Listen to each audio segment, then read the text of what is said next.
Good morning students, फिर से आपका स्वागत है। ये सिर्फ एक डेमो लेक्चर्स है। आपको अगर ऑनलाइन या ऑफलाइन क्लासेस ज्वाइन करने हैं तो आप कमेंट सेक्शन में मेरे व्हाट्सएप नंबर पे मुझे मैसेज कर सकते हैं। तो स्टार्ट करते हैं।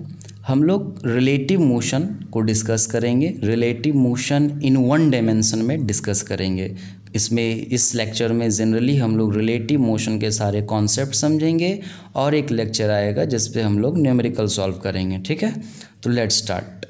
देखिए, आपको कभी भी मोशन को डिस्कस करना हो, रेस्ट या मोशन, कभी भी किसी चीज़ के रेस्ट और मोशन को एक्सप्लेन करना हो तो हम लोगों को दो चीज़ की ज़रूरत होती है।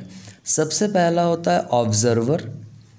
हमारे पास एक ऑब्ज़र्वर होना चाहिए जो ऑब्ज़र्व करेगा किसी ऑब्जेक्ट को या फिर बॉडी को, फर्स्ट रिक्वायरमेंट है।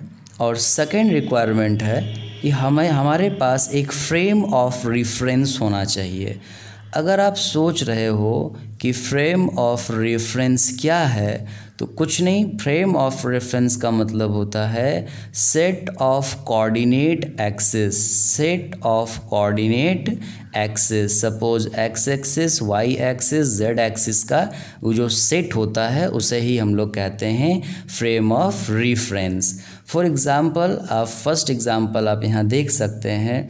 जस्ट सपोज करो फर्स्ट एग्ज़ाम्पल कि यहाँ पर एक कार है, जो कार अभी बिल्कुल रेस्ट में है। ये कार अभी रेस्ट में है। ठीक है, सपोज करो एक बंदा यहाँ पर खड़ा है। ठीक है, और एक बंदा यहाँ पर खड़ा है।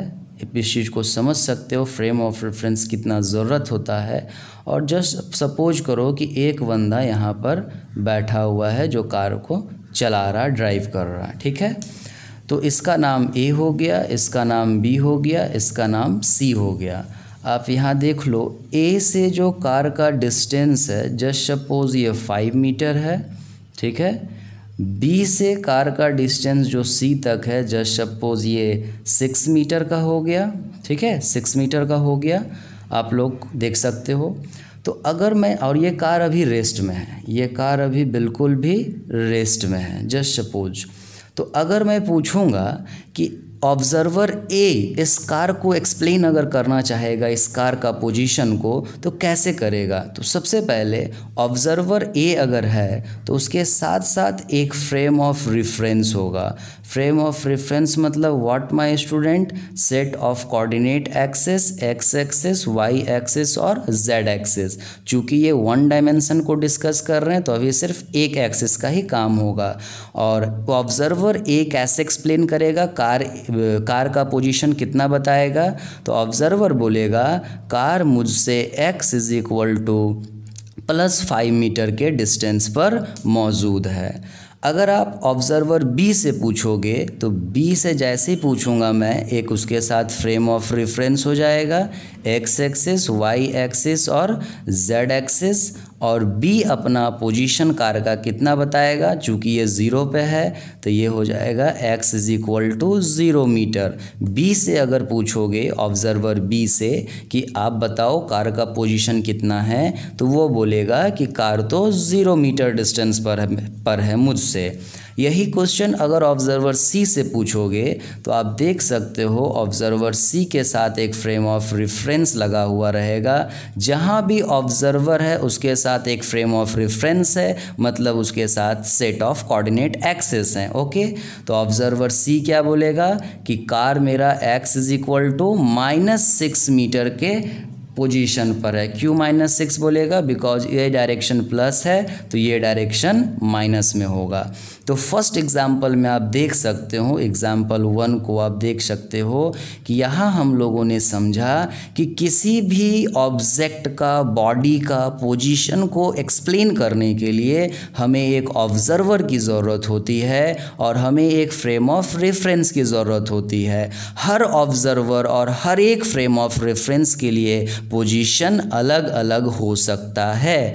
तो इसलिए फ़िज़िक्स पे ये कॉन्सेप्ट बहुत इम्पॉर्टेंट है कि आपका ऑब्जर्वर कहाँ पर है, आपका फ्रेम ऑफ रेफरेंस कहाँ पर है। फ्रेम ऑफ रेफरेंस मतलब सेट ऑफ कोऑर्डिनेट एक्सिस, और सेट ऑफ कोऑर्डिनेट एक्सिस में ये भी बहुत इंपॉर्टेंट है कि आपका पॉजिटिव एक्स एक्सिस किधर है, निगेटिव एक्स एक्सिस किधर होता है।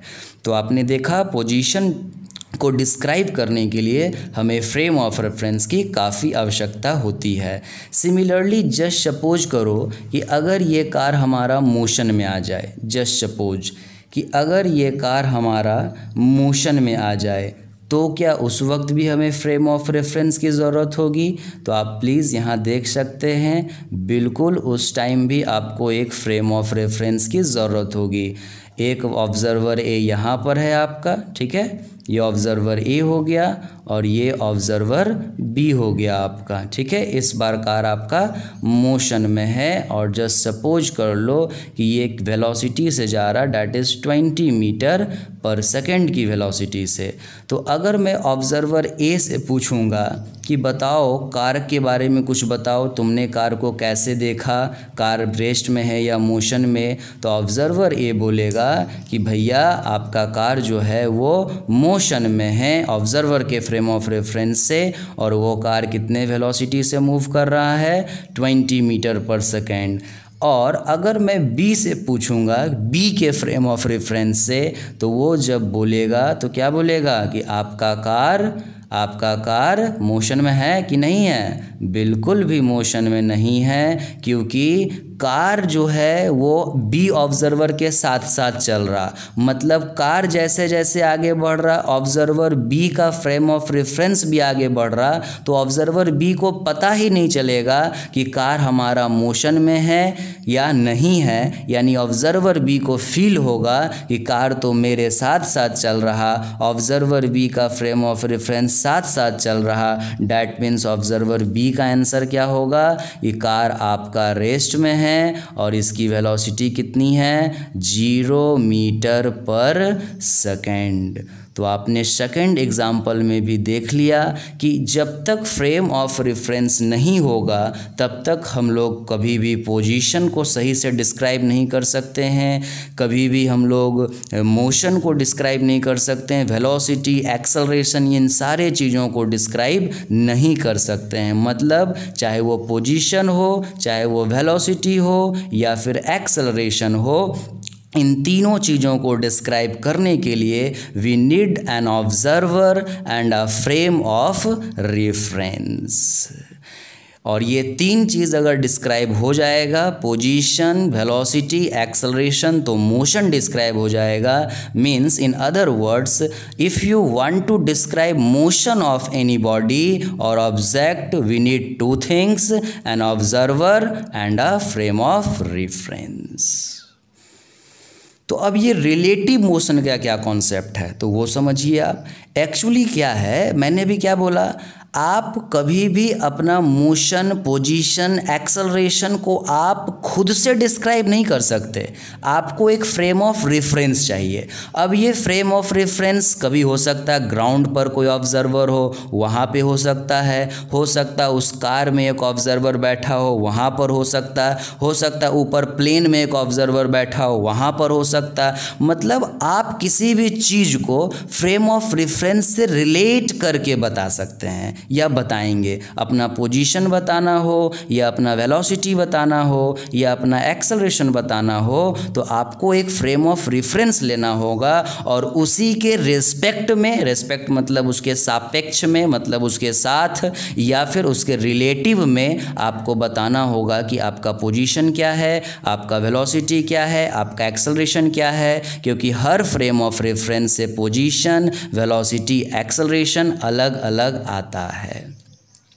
आप अगर नॉर्मली भी कहते हैं कि मेरा बाइक जो है 20 मीटर पर सेकंड से जा रहा है, तो ऐसा गलत है कहना, बिकॉज़ आपने कहीं ना कहीं एक फ्रेम ऑफ रेफरेंस सेट किया था बाबू। और वो फ्रेम ऑफ रेफरेंस कहाँ था, तो आपने ग्राउंड पर किसी ऑब्जर्वर को अपना फ्रेम ऑफ रेफरेंस मान लिया और उसके रिलेटिव में अपना वेलोसिटी बताए कि 20 मीटर पर सेकेंड है। बिकॉज़ जब आप अपने आप को फ्रेम ऑफ रेफरेंस मान लोगे तो आपकी वेलोसिटी कितनी हो जाएगी, 0 metre per second.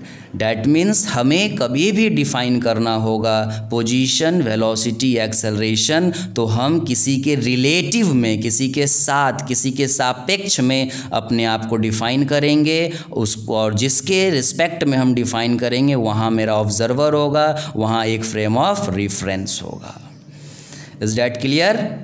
Is that clear? इस चीज़ को आपको समझना है। क्लियर है? चलिए, तो अब हम लोग आगे रिलेटिव मोशन का कुछ एक फार्मूला है उसको हम लोग देखेंगे कि वो फार्मूला क्या, जो भी फार्मूला है क्या वो रियलिटी से मैच कर रहा। बिकॉज फिज़िक्स को समझना बहुत आसान है, जो भी रिज़ल्ट आपको आए आप उसको एक वक्त के लिए रुको और रियलिटी से मैच करो। अगर नहीं मैच कर रहा डैट मीन्स कहीं ना कहीं कुछ ना कुछ गलत हो रहा वहाँ पे। तो आइए हम लोग रिलेटिव वेलोसिटी या एक्सेलरेशन, पोजीशन, रिलेटिव वेलोसिटी ही नहीं होता है, एक्सेलरेशन भी रिलेटिव है, पोजीशन भी रिलेटिव है, हर चीज़ रिलेटिव है। और रिलेटिव का मतलब हम किसी के साथ में अपने आप को डिस्कस करेंगे। फॉर एग्जांपल एक मूवी था ना, हम आपके हैं कौन, उसमें सलमान खान है कि नहीं, और कौन है, माधुरी दीक्षित है। तो जस्ट सपोज करो सलमान खान अगर पूछता है माधुरी दीक्षित से हम आपके हैं कौन, मतलब क्या है, यहाँ पर माधुरी दीक्षित ऑब्जर्वर हुई, वहाँ पर एक फ्रेम ऑफ रेफरेंस है और वो अपने फ्रेम ऑफ रेफरेंस से सलमान खान को डिस्कस करेगी कि वो उसके रिलेटिव में क्या है, जो भी है वो क्या है। आप अपने आप को भी डिफाइन कर रहे हो तो आपको नोटिस करो, आप बोलते हो मैं बेटा हूँ, डैट मीन्स व्हाट, आपके फ्रेम ऑफ रेफरेंस और ऑब्जर्वर यहाँ पे कौन हो गए, पापा, और उनके रिस्पेक्ट में तुम अपने आप को रिलेटिव में बता रहे हो तुम कौन हो।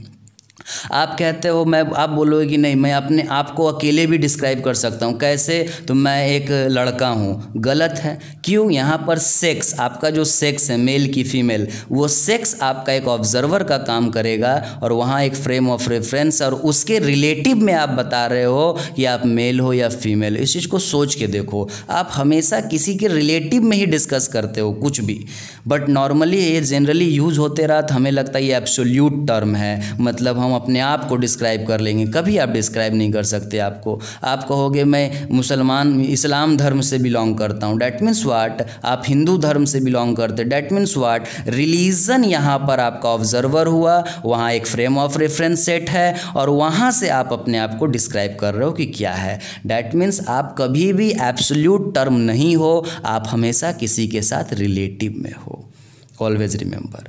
तो आइए हम 3 एग्जाम्पल से रिलेटिव मोशन के फॉर्मूला को सीखने की कोशिश करेंगे।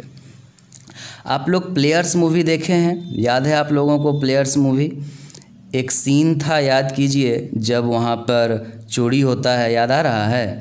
तो वहाँ पर क्या होता है, हम लोगों को ट्रेन से चोरी, रॉबरी बोल सकते हो, सोना रहता है ना, देखा है ना, सोना रहता है, उस सोना को हमको ट्रेन से चोरी करना रहता है। तो सबसे पहले आप खुद नोटिस करो, वहाँ पर उस सीन में बोलता है कि जितना स्पीड ट्रेन ए का रखेंगे उतना ही स्पीड हम ट्रेन बी का भी रखेंगे, तब ये चोरी संभव है। तो सोच के देखो, रियलिटी में सोचो ऐसा क्यों पॉसिबल है। तो देखिए स्टूडेंट्स, ऐसा क्यों पॉसिबल, बस प्यार से आप देखते रहो।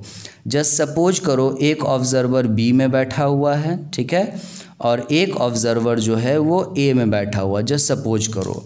तो अगर हम मान लो हम लोग बी में बैठे हैं, जस्ट सपोज कि हम लोग कहाँ बैठे हैं, बी में, तो अगर बी वाला ट्रेन में जो भी बंदा बैठा है वो अगर ए को देखेगा तो पहले रियलिटी में सोचो कैसा दिखेगा। तो मुझे यही लगेगा कि ए ट्रेन तो चल ही नहीं रहा है, ए ट्रेन को तो आगे बढ़ने का मौका ही नहीं दिया गया, बिकॉज ए तो मेरे बी के रिलेटिव में, बी से देखने पर ए तो हमारा रेस्ट नज़र आ रहा है कि नहीं, ऐसा होगा कि नहीं।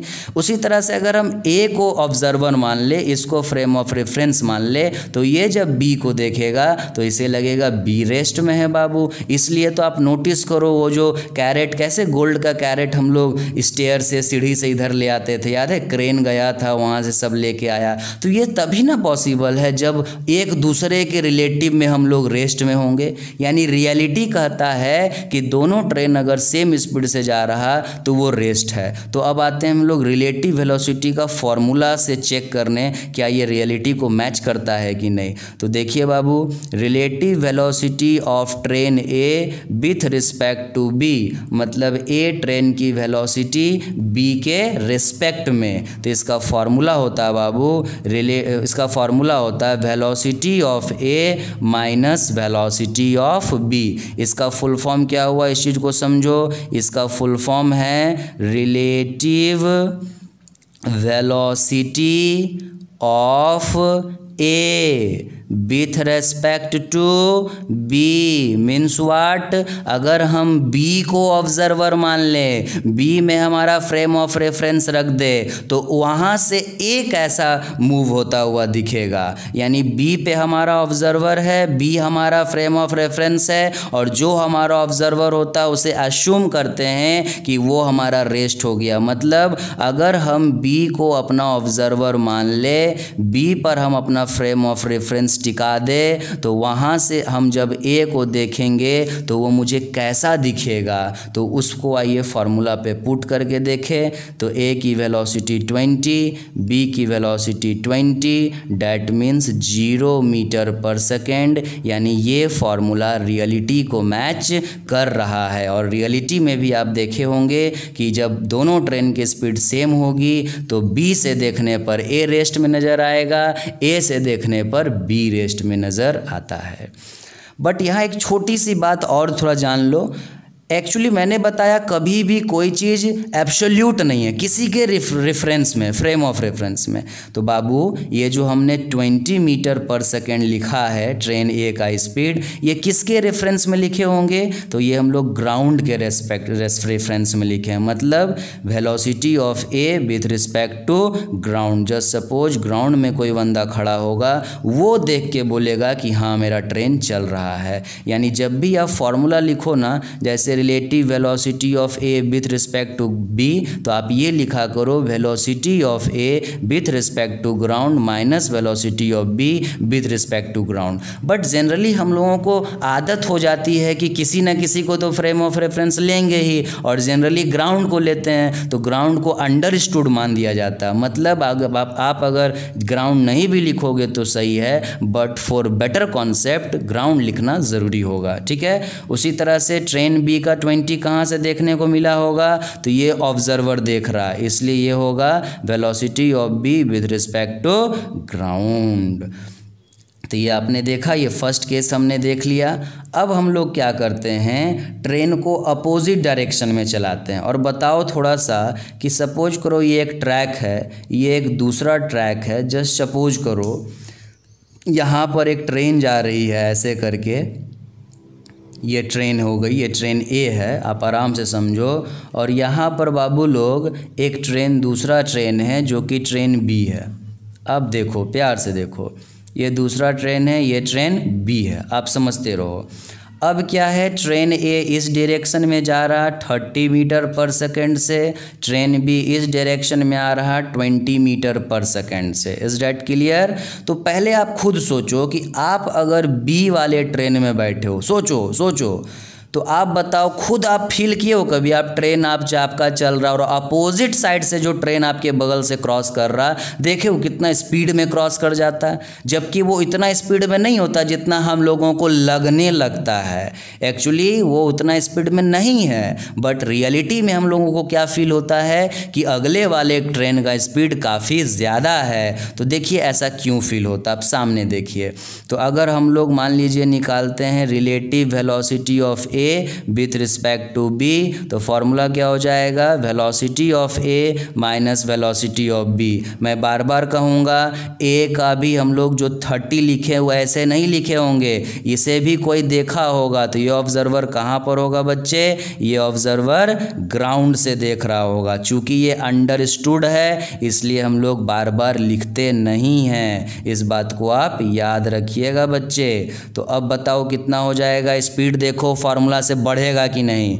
तो बताओ जी बच्चे, ए वेलोसिटी ऑफ ए कितना है 30 माइनस बी की कितनी हो जाएगी -20 because velocity is a vector quantity. एक डायरेक्शन अगर प्लस अश्यूम किए हैं तो दूसरा डायरेक्शन माइनस अश्यूम हो जाएगा। ओके तो 30 + 50 कितना हो गया 50 metre per second. And you can see my students, आप खुद देख सकते हो कि हमारा आंसर में आ रहा कि ए की वेलोसिटी जब बी वाला इंसान देखेगा, यानी बी वाला लड़का अगर देखेगा बी के ट्रेन से ए को तो उसे लगेगा कि अगला ट्रेन 50 से पार हुआ, जबकि वो ट्रेन 30 से चल रहा था।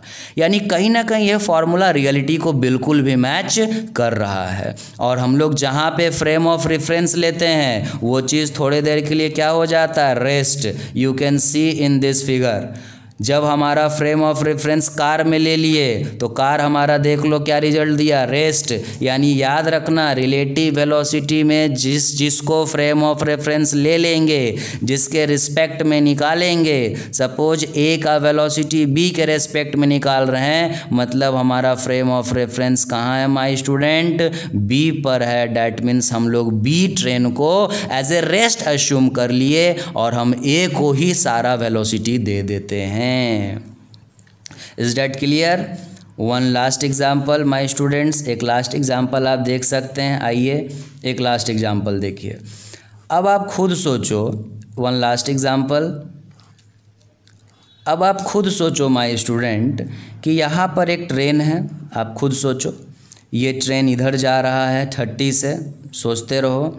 ये ट्रेन ए हो गया, फिर एक ट्रेन और है, वो ट्रेन भी इधर ही जा रहा है, ठीक है, और ये कितना जा रहा 20 से। तो अब आप खुद सोचो, आप अगर बी ट्रेन में बैठे हो आपको लगेगा ये यार कितना धीरे चल रहा, ट्रेन अभी तक नहीं पहुंचा। जस्ट सपोज करो कि तुम रोड पे चल रहे हो तो अपोजिट डायरेक्शन, तुम कार में बैठे हो, तुम्हारा कार चल रहा, अपोजिट डायरेक्शन से जितनी भी व्हीकल्स आएंगी, गाड़ियाँ आएंगी, लगेगा वो बहुत जल्दी जल्दी आ रहा, लेकिन जो आपके पीछे से जाएगी वो लगेगा काफ़ी धीरे धीरे चल रहा। ऐसा इसलिए हो रहा क्योंकि आप भी उसी डायरेक्शन में चल रहे हो। तो आइए हम लोग यहाँ भी फॉर्मूला लेके देखें। तो देखिए, अगर हम ए की वेलोसिटी निकालेंगे बी के रिलेटिव, मतलब अगर हम बी से बी वाले ट्रेन से ए को देखेंगे तो ए की स्पीड क्या नज़र आएगी बच्चे, that is 30 - 20 = 10 metre per second. यानी बी वाला ट्रेन को अगर हम अपना फ्रेम ऑफ रेफरेंस मान लिए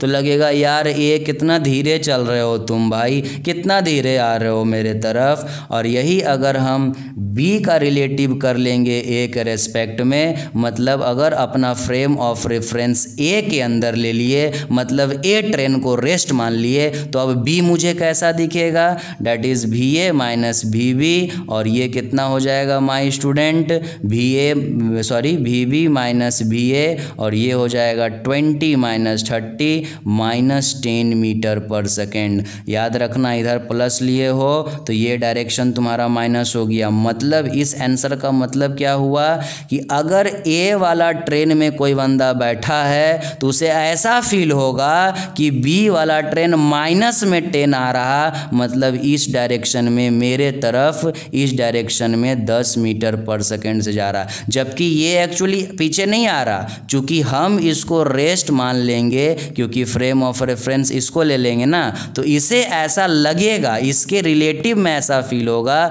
कि बी वाला ट्रेन इधर साइड में आ रहा है। तो this is the concept of relative motion. Relative तीनों होता है बाबू, पोजीशन भी रिलेटिव होता है, और वेलोसिटी भी रिलेटिव होता है, और एक्सेलरेशन भी रिलेटिव होता है। सारे के सारे टर्म्स रिलेटिव होते हैं। क्लियर? और हमने जो फॉर्मूला यहाँ पर देखा है रिलेटिव मोशन का, मैंने कोशिश यही किया कि ये फार्मूला सिर्फ आप देखो ही ना, इसे रियलिटी के साथ मैच करो। क्या सच में ऐसा एक्सपीरियंस होता है आपको या नहीं होता है? तो आइए बच्चे एक क्वेश्चन हम लोग वर्बली सॉल्व करेंगे, उसके बाद हम लोग इस लेक्चर को ऑफ कर देंगे। ठीक है, नेक्स्ट लेक्चर में न्यूमेरिकल्स होगा। तो अब प्यार से देखो एक क्वेश्चन, कितना सीखे आप लोग।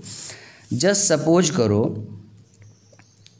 सपोज करो कि यहाँ पर एक ग्राउंड है। जस्ट सपोज, प्यार से देखना, ये एक क्वेश्चन दिखाता हूँ मैं आपको। और यहाँ पर एक ऑब्जर्वर है, एक ग्राउंड बना दिया मैंने, एक ऑब्जर्वर। जस्ट सपोज बगल से क्या है, ये धूम 4 में बना रहा हूँ, धूम 4 का सीन क्रिएट कर रहा हूँ। डायरेक्टर मुझसे बात किया तो उसके लिए सीन एक क्रिएट कर दे रहे हैं। जस्ट सपोज कि यहाँ पर एक ट्रेन जा रहा, ठीक है, बस प्यार से देखते जाओ, अच्छे से देखते जाओ। ये एक ट्रेन है, इस ट्रेन की वेलोसिटी कितनी है, तो जस्ट सपोज मैं डाटा लिख दिया हूँ वेलोसिटी ऑफ ट्रेन। देखो कभी भी कोई चीज़ एब्सोल्यूट नहीं है, मतलब मैं ट्रेन लिख रहा हूँ वेलोसिटी ऑफ ट्रेन तो किसके रिस्पेक्ट में लिख रहा हूँ, यहाँ ग्राउंड से जो ऑब्जर्वर देख रहा, तो velocity of train with respect to ground just suppose 60 metre per second. Is that clear? अब इसके ऊपर चलो धूम 4 में किसको डाल दें, सलमान खान को डालते हैं, ठीक है। सलमान खान सर आएंगे, आइए देखिए सलमान खान सर को। तो ये सलमान खान सर हो गए, बस आप स्टेप बाय स्टेप देखते रहो। ये सलमान खान सर हो गए। सलमान खान सर ट्रेन के ऊपर क्या हो रहा है, दौड़ रहे हैं, खड़े नहीं हैं, कोई भी चीज़ सीधा काम करते नहीं है। चश्मा भी फेंकते हैं तो उल्टा जा कर के उनके कॉलर में चला जाता है ना, और छेद भी इतना कर देते हैं कि आदमी कंफ्यूज रहता है। तो कोई काम सीधा ही किए नहीं है आज तक। तो जस्ट सपोज कि ये सलमान सर जो हैं इनकी वेलोसिटी है 30 मीटर पर सेकेंड। तो अब बच्चे पूछो ये 30 किसके रेस्पेक्ट में, ग्राउंड की ट्रेन। तो चलो मैं बताता हूँ, velocity of Salman sir with respect to train मान लो 30 है।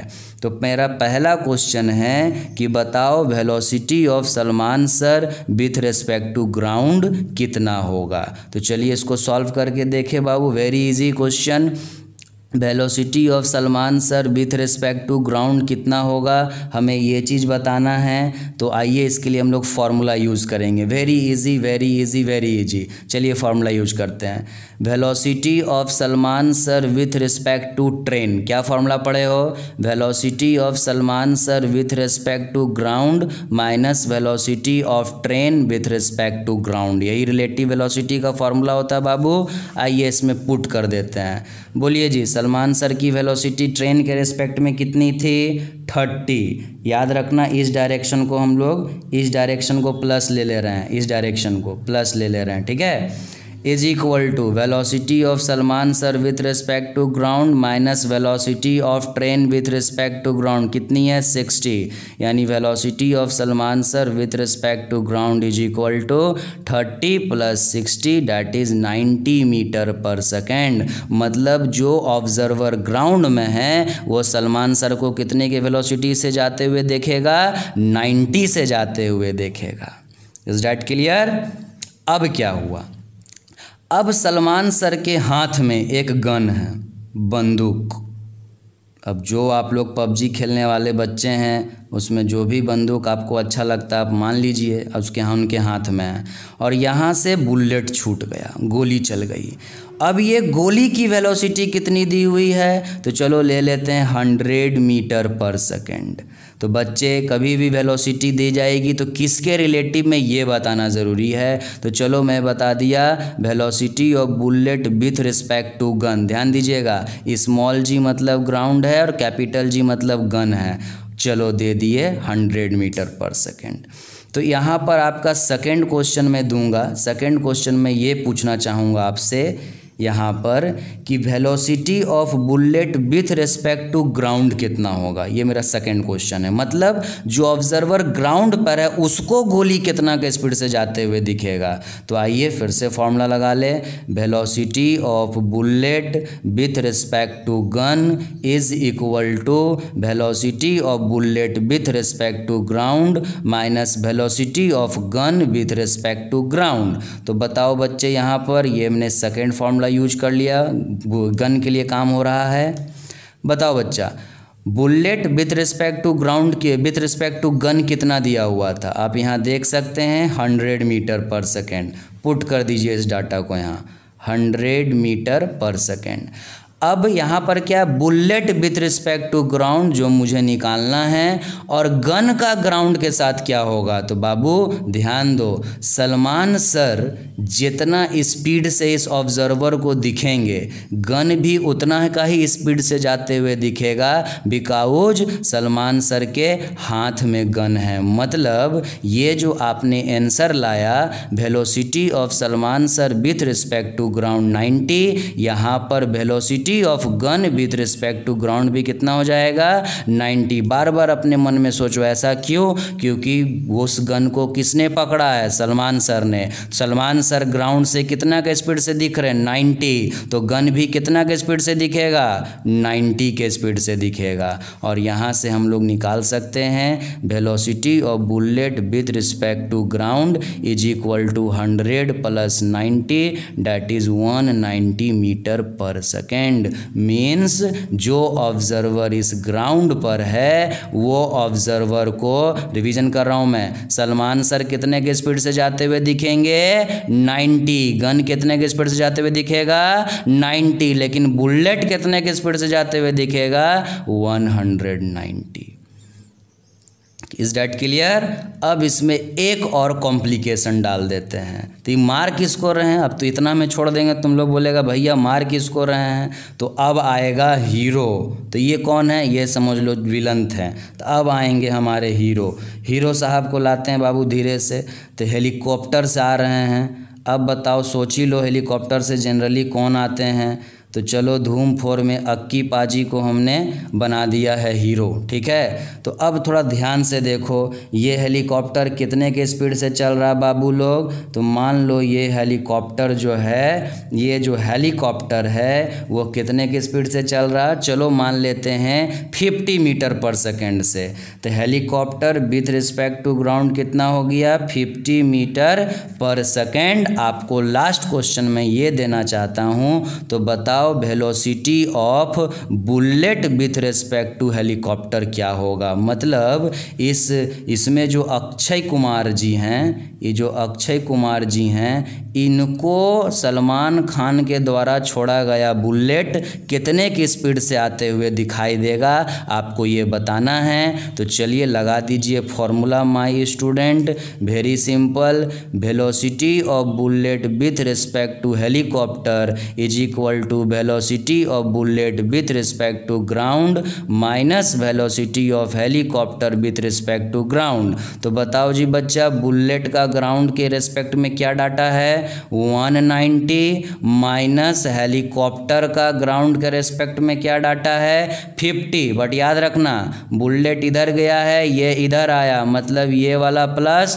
तो ये वाला माइनस में लेंगे, यानी यहाँ आ जाएगा -50 and the final answer is 240 metre per second. यानी पूरा न्यूमेरिकल सॉल्व, अक्षय कुमार को ये गोली कितना से आते हुए दिखेगा 240 मीटर पर सेकेंड से। तो बस ये एक मैं सीन क्रिएट किया कि आप थोड़ा सा इंटरेस्ट ले सको। बाकी रिलेटिव मोशन का फॉर्मूला जान ही गए हो, बहुत सिंपल सा फॉर्मूला होता है, रिलेटिव मोशन का कॉन्सेप्ट भी जान गए। अगले जो स्लाइड लूँगा, अगले जो वीडियो लूँगा उसमें रिलेटिव मोशन का न्यूमेरिकल्स कुछ देंगे। Okay, bye bye, Tata.